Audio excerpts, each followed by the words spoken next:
getting into the cannabis business, and we have some amazing entrepreneurs here who have created blooming empires, right? Our first speaker on our panel today is Rene Gagnon. Rene, good afternoon. Great to see you here with us. Tell us a little bit about who you are and your business that you've created in the cannabis industry. Thank you, Keiko. I was one of the first licensed producers in Canada in 2014, and shortly after I got the license, we took the company public, and yesterday it was a $135 million market cap, and I was the first out transgender CEO in a weed company, and it was while we were public. So very controversial, complicated time for that, and it was 6 months before Caitlin. So everyone thought I was nuts. So what I've got now is a company called Hollyweed North Cannabis, and we basically provide manufacturing and consulting services to those that are in the cannabis industry to get them ready for coming federal apocalypse.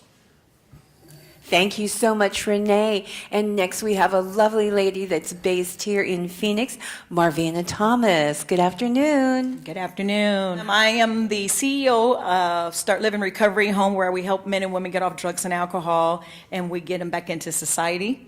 I am the CEO of Venus Soaps, where 50% of the proceeds goes to the group homes to help them get off the opiates and help them get their cannabis cards.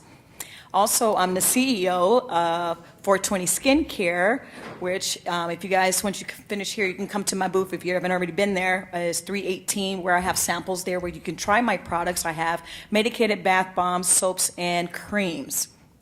And also, I am the market leader of Women Grove here in the state of Arizona, which is wonderful. We have monthly meetings every month, so feel free to please come out. Our next meeting is going to be on November 2nd. We're going to be talking about kids and cannabis.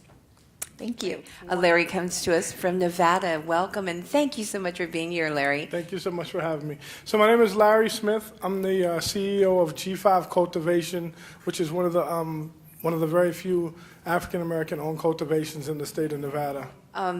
Renee, is there anything that you would like to add to say what people can do to create a business and keep it going forward? One of the things that motivates me was Women Grow. When I found Women Grow, I had exited out of this man culture and the corporate world and everything in the public, and I had been basically fighting, and it's very hate-filled at that level. The sense of competition is soul-destroying, and the amount of time you have to devote away from your family, it's crushing.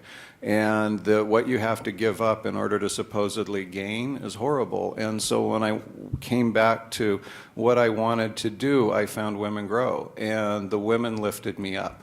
And in return, I made it that was my give back, was to take everything that I had been given and shared and learned and try to make it translatable and adoptable. And there's no more silos and secrets. That's the worst part about this industry, is this artificial sense of competition that somehow by letting you in, I lose.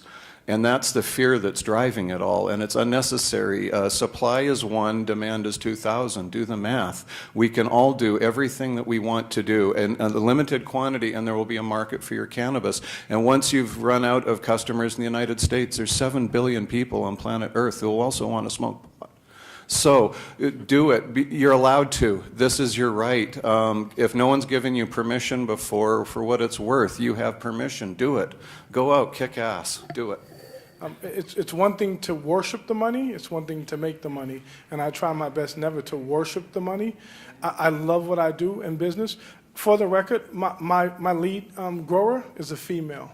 Yeah. Her name is Liz Mateos. So I tell you that because I had a crew that was a little hesitant at first, but this young lady is, I think Liz is what, like 67, and a wealth of knowledge, and these little young kids. It's a female flower. Right, and they absolutely, and they were giving me grief. Man, she doesn't know. They're young. They went to biology school, and this woman just is a plethora of knowledge. And I would just sit back and laugh at these guys. I'm like, she's gonna run circles around you guys, and she does exactly that. You know, so one of my other partners in this business is Dame Dash. I don't know if you guys know Dame. He has Jay-Z, Kanye West, Kevin Hart, all those guys. So Dame has a slogan, and I love the slogan, and it's invest in women.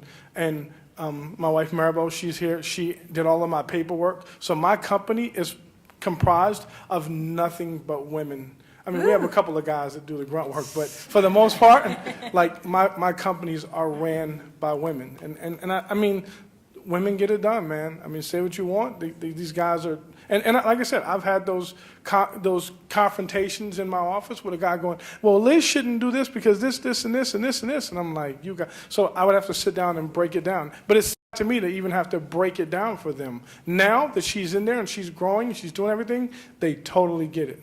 So as far as you guys, don't be afraid to jump, man. Jump, please. Don't. Yeah, jump off the ledge. It's really easy to go out there. I mean, I love what I do. If you fail, get right back up. Sometimes you're going to land on concrete. Sometimes you're going to land on grass. But you can get back up and try. Give it a shot. Thank you. So again, thank you. Each and every one of you have taken the time to come learn, and as we share with you from our heart how to get into the cannabis business, no matter who you are. Thank you so much, and thank you so much to our wonderful presenters here.